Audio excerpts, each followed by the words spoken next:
Hi developers, welcome back in another video of CSS on my YouTube channel CodeInFarm। Float एक basic technique है जिससे हम अपने layout को डिजाइन कर सकते हैं। फ्लोट के अंदर हमें दो वैल्यूज देखने को मिलेंगी, पहली है लेफ्ट और दूसरी है राइट। किसी भी एलिमेंट को हम उसके नॉर्मल फ्लो से हटाकर उसे लेफ्ट या फिर राइट फ्लो करवा सकते हैं। इसके बाद हमारे पास एक और प्रॉपर्टी है जो कि है क्लियर। इसके अंदर हमें तीन वैल्यूज देखने को मिलेंगी, लेफ्ट, राइट एंड बोथ। इन दोनों ही प्रॉपर्टीज की सभी वैल्यूज को हम कवर करेंगे वन बाय वन एग्जांपल्स के साथ। आपको कोई भी कंफ्यूजन ना रहे कि आपको फ्लोट प्रॉपर्टी है उसका कैसे यूज करना चाहिए। तो सबसे पहले हम सेटअप करेंगे अपनी HTML। तो यहाँ पे सबसे पहले मैं एक कंटेनर क्लास के नाम से एक डिव एलिमेंट लूंगा जिसके अंदर मैं एक इमेज सेटअप करूंगा और इसके बाद मैं इसमें ऐड करूंगा एक पैराग्राफ। तो दोनों ही एलिमेंट अभी मुझे अपनी ब्राउजर में शो हो रहे हैं। तो यहाँ पे मैंने हेड टैग में अपनी CSS को लिंक किया हुआ है। हम इस वीडियो में हम एक्सटर्नल CSS का यूज करेंगे। CSS में सबसे पहले मैं टारगेट करूंगा अपने आउटर डिव को जिसकी क्लास थी कंटेनर। तो मैं यहाँ पे यूज करूंगा एक क्लास सिलेक्टर और उसके अंदर अपनी क्लास का नेम, और यहाँ पे सबसे पहले मैं यूज करूंगा बैकग्राउंड और इसके बाद मैं यूज करूंगा बॉर्डर सॉलिड ब्लैक 2 पिक्सल और इसके बाद हम इसमें थोड़ी पैडिंग ऐड करेंगे। तो ऊपर से मैं रखूंगा 5 पिक्सल और जो लेफ्ट और राइट है उसमें मैं करूंगा 8 पिक्सल। तो अभी जो हमारा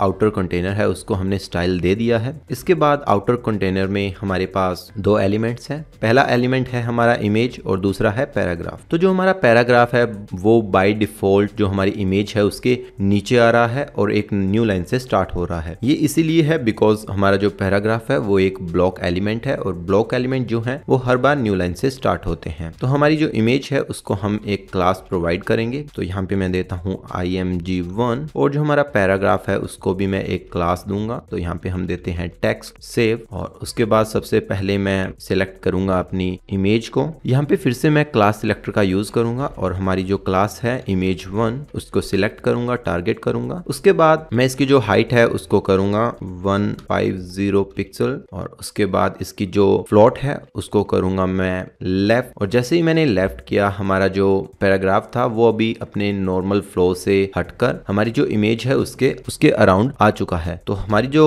आउटर कंटेनर है इसको हम एक देते हैं हाइट 50 व्यू हाइट। और अभी आप देख सकते हैं कि जो हमारा पैराग्राफ था जो कि एक ब्लॉक एलिमेंट था अभी वो अपने नॉर्मल फ्लो से हटकर हमारी जो इमेज है, हमारा जो एलिमेंट है जिसपे हमने फ्लोट प्रॉपर्टी का यूज किया था उसके अराउंड हमें मिलेगा। अगर मैं अपने जो पैराग्राफ है इसके कंटेंट को बढ़ा देता हूं तो आपको दिखेगा कि जो मेरा पैराग्राफ है वो बिल्कुल ही जो मेरी इमेज है उसके अराउंड आपको फ्लो करता मिलेगा। तो अगर आप नहीं चाहते कि आपका जो पैराग्राफ है वो ऐसे फ्लो करे अराउंड इमेज तो आपको टारगेट करना है अपना पैराग्राफ जो कि फिर से मैं एक क्लास सिलेक्टर से टारगेट करूंगा और जिसकी क्लास थी टेक्स्ट। और इसके बाद मैं यूज करूंगा यहाँ पे क्लियर प्रॉपर्टी का। तो जैसा कि हमने इमेज 1 में फ्लोट में लेफ्ट वैल्यू दी थी तो यहाँ पर भी हम क्लियर में लेफ्ट वैल्यू का यूज करेंगे। तो मैं करता हूँ लेफ्ट और जैसे ही मैंने लेफ्ट को सेव किया हमारा जो पैराग्राफ है वो फिर से अभी न्यू लाइन से स्टार्ट होगा और वो अपनी जो इमेज है img1 उसके नीचे आएगा। अगर मैं यहाँ पे लेफ्ट की जगह राइट का यूज करता हूँ और सेव करता हूँ तो आपको कोई भी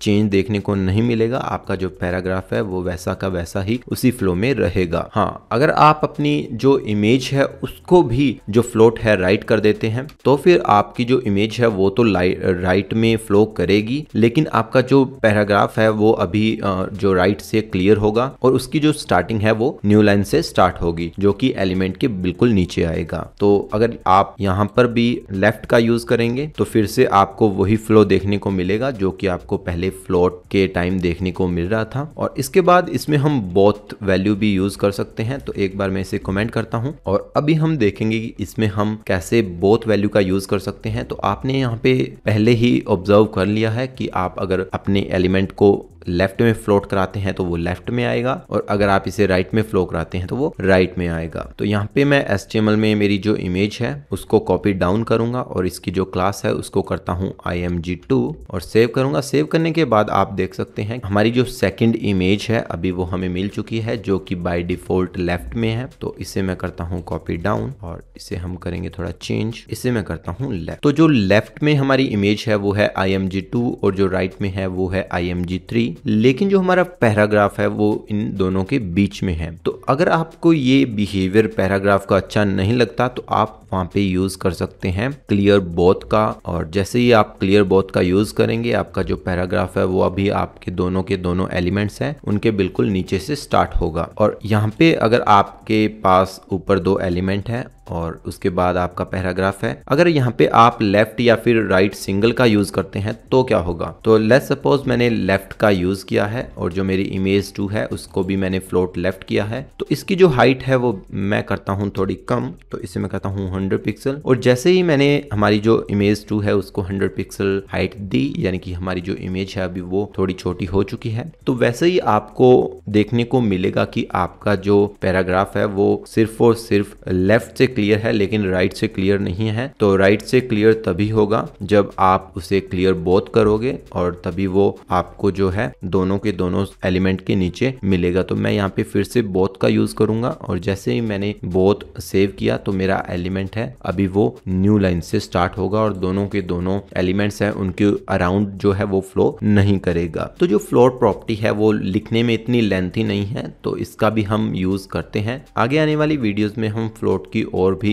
एग्जाम्पल्स को कवर करेंगे ताकि फ्लोट और क्लियर से रिलेटेड आपके जितने भी क्वेरीज थे वो सॉल्व हो सकें। आई होप गाइज कि आपको फ्लोट और क्लियर दोनों ही प्रॉपर्टीज के जो कंसेप्ट हैं वो काफी अच्छे से समझ आ चुके हैं। ऐसी ही और वीडियोस के लिए आप मेरे चैनल को सब्सक्राइब कर सकते हैं कोडिनफॉर्म। अगर आपको कोई डाउट है तो आप मुझे नीचे कमेंट सेक्शन में पूछ सकते हैं। मिलते हैं नेक्स्ट वीडियो में, तब तक के लिए thanks for your love and support.